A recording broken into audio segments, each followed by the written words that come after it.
A visão do sonho. Daniel caminhava pelo majestoso salão do Palácio Real, sentindo o peso do momento em seus ombros. Era cedo, o amanhecer tingia o céu com tons suaves de dourado e púrpura. Os guardas o escoltavam até a imponente presença de Nabucodonosor, que, sentado em seu trono dourado, olhava fixamente para a entrada. Seus olhos escuros eram intensos, carregados de expectativas e uma mistura de esperança e desconfiança. O salão estava silencioso. Os conselheiros, sábios e magos permaneciam afastados, observando com atenção. Eles já haviam falhado em dar qualquer resposta ao rei. Não puderam descrever ou interpretar o sonho que perturbara a alma de Nabucodonosor, e todos temiam a ira do rei. Daniel, no entanto, avançava com firmeza. Seu rosto refletia uma paz que não vinha dele mesmo, mas da confiança em Deus. Quem és tu, Daniel, que ousa dizer que tens a resposta que nem os deuses revelaram aos meus sábios? Questionou Nabucodonosor, com a voz profunda ecoando pelo salão. Daniel fez uma reverência respeitosa. Sua voz, serena e firme, preencheu o ambiente. Ó rei, não há homem sobre a terra que possa revelar o que pedes. Nem magos, nem adivinhadores, nem os sábios que consultam as estrelas. Mas há um Deus nos céus que revela mistérios. Ele revelou a mim o sonho que perturbou tua mente e sua interpretação. O murmúrio se espalhou entre os presentes. Os magos e sábios trocavam olhares incrédulos. Nabucodonosor inclinou-se levemente em seu trono, um brilho curioso em seus olhos. Fala, então, o sonho que vi e sua interpretação, se és tão confiante em tua revelação. Daniel fechou os olhos por um instante, como que em oração silenciosa, e então começou. Ó rei, em tua cama, quando adormeceste, foste tomado por uma visão.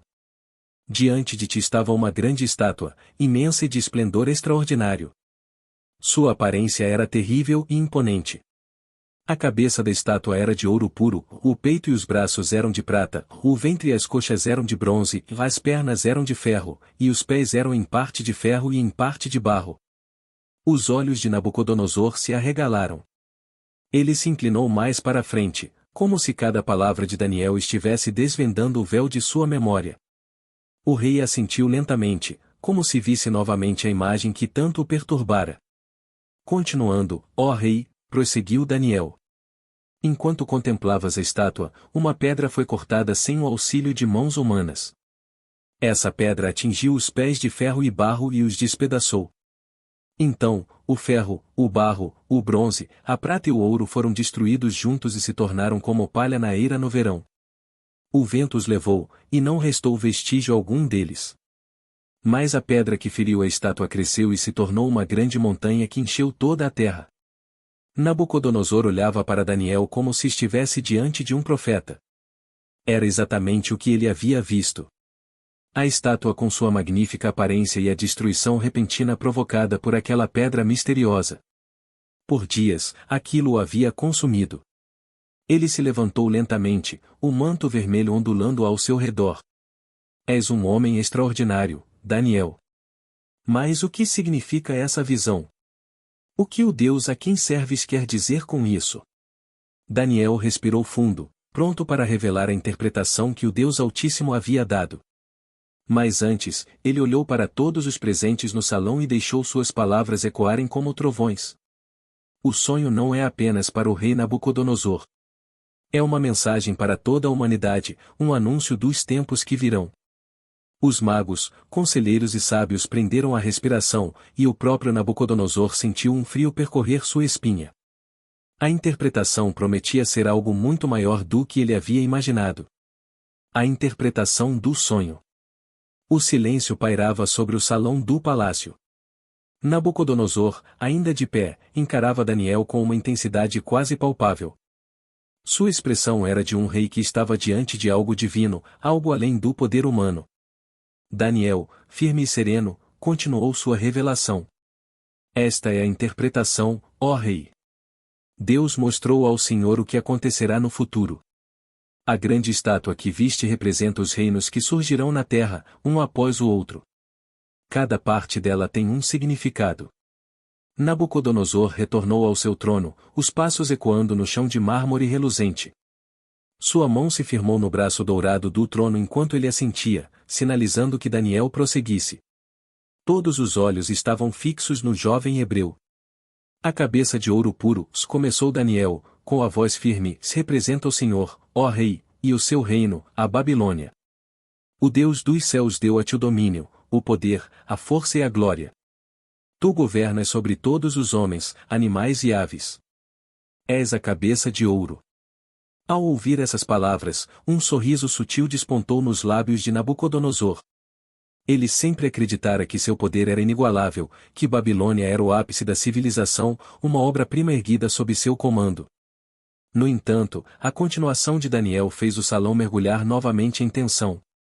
Depois de ti surgirá um outro reino, inferior ao teu, representado pelo peito e pelos braços de prata. Esse será um reino forte, mas não tão esplêndido quanto Babilônia. Os magos e sábios, que até então estavam calados, trocaram olhares inquietos. A ideia de um reino suceder o poderoso Nabucodonosor era inimaginável, mas Daniel prosseguiu com serenidade. Depois desse, surgirá um terceiro reino, representado pelo ventre e as coxas de bronze. Esse reino dominará toda a terra, espalhando-se sobre muitos povos e nações. Nabucodonosor franziu o senho, suas mãos apertando o trono. Seus pensamentos se perderam nas palavras de Daniel. Como poderia a Babilônia não durar para sempre?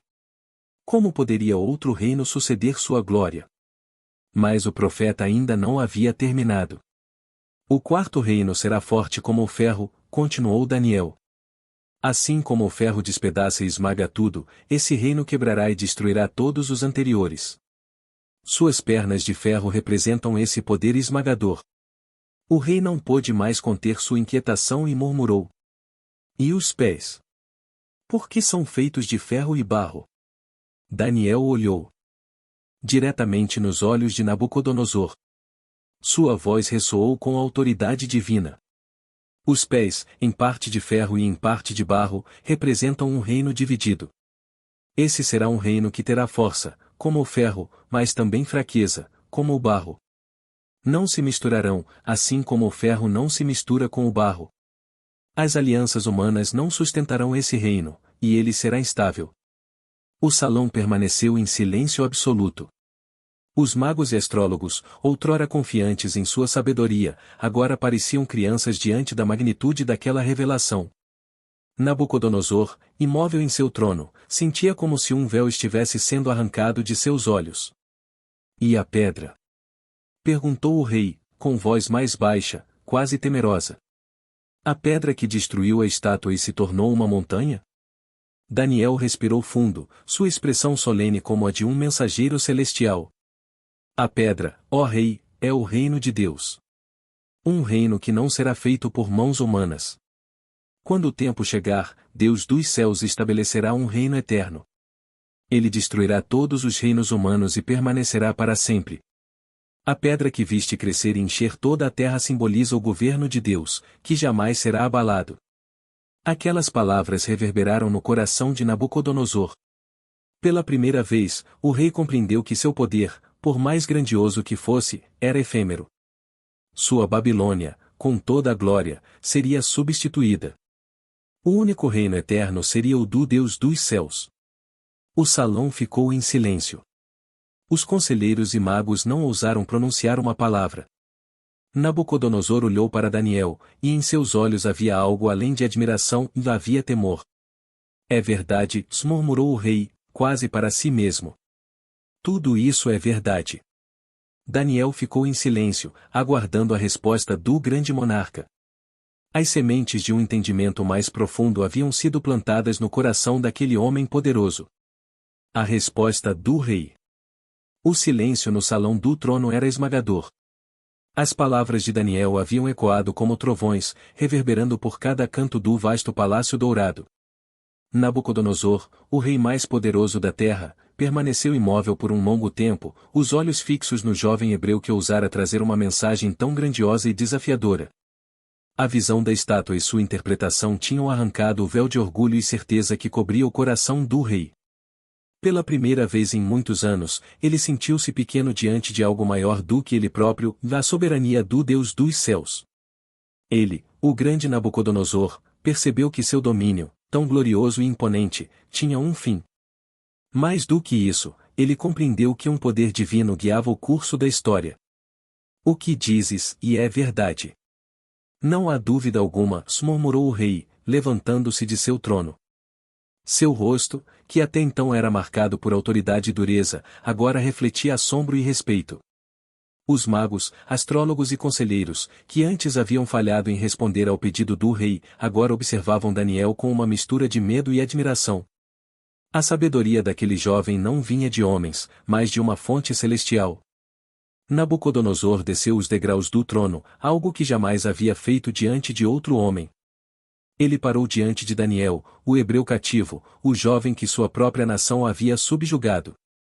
A diferença entre eles era incomensurável, um rei todo-poderoso e um servo estrangeiro. Contudo, ali, o verdadeiro poder havia se revelado. Nenhum outro Deus pode revelar mistérios como o teu Deus, declarou Nabucodonosor, sua voz profunda quebrando o silêncio. Tu me disseste o que vi em meu sono e revelaste sua interpretação. Tu és um servo do Deus Altíssimo. O rei se ajoelhou parcialmente diante de Daniel, um ato que fez os conselheiros prenderem a respiração. Era inconcebível que o soberano da Babilônia demonstrasse tamanha humildade, e ainda assim, ele o fez. Não por Daniel, mas pelo Deus que falará através dele. Tragam incenso e ofertas, ordenou o rei aos servos. Eles correram para obedecer, trazendo bandejas de ouro com perfumes e presentes. Nabucodonosor ergueu-se novamente, mas seus olhos não tinham mais o brilho arrogante de antes. Teu Deus é o Deus dos deuses, o Senhor dos reis e o revelador de mistérios, proclamou Nabucodonosor, dirigindo-se a todos os presentes. Seja conhecido por toda a Babilônia que Daniel, servo do Altíssimo, é exaltado em meu reino. Ao ouvir isso, um murmúrio se espalhou pelo salão. Magos e conselheiros, que antes desprezavam a fé de Daniel, agora observavam em silêncio, reconhecendo que algo maior havia acontecido. Era um momento histórico, pois o próprio rei havia admitido a supremacia do Deus de Israel. A partir deste momento, Daniel será colocado sobre toda a província da Babilônia e será o chefe de todos os sábios do reino, ordenou Nabucodonosor.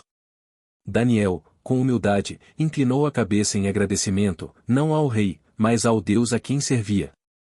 Ele não buscará posição, riqueza ou glória, sua única missão fora obedecer ao Altíssimo. Contudo, Deus havia decidido exaltar seu servo diante de homens poderosos. Daniel pediu ao rei que seus companheiros, Ananias, Misael e Azarias, também fossem orados, e Nabucodonosor concordou prontamente. Eles foram colocados como administradores das províncias do reino, enquanto Daniel permaneceu na corte real. Naquela noite, o céu da Babilônia parecia mais claro do que nunca. A cidade, que outrora fora símbolo de orgulho e idolatria, agora ecoava com o testemunho de que existe um Deus nos céus que governa sobre os homens. Por mais grandioso que Nabucodonosor fosse, ele havia encontrado algo muito maior, uma verdade eterna. Sua estátua de sonho, com cabeça de ouro e pés de ferro e barro, havia mostrado a ele que todos os reinos da terra são temporários.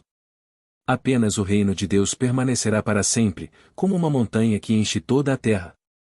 E assim, Daniel continuou servindo na corte da Babilônia, não como um escravo, mas como um conselheiro honrado, um profeta escolhido e um testemunho vivo do Deus que revela mistérios e governa sobre a história.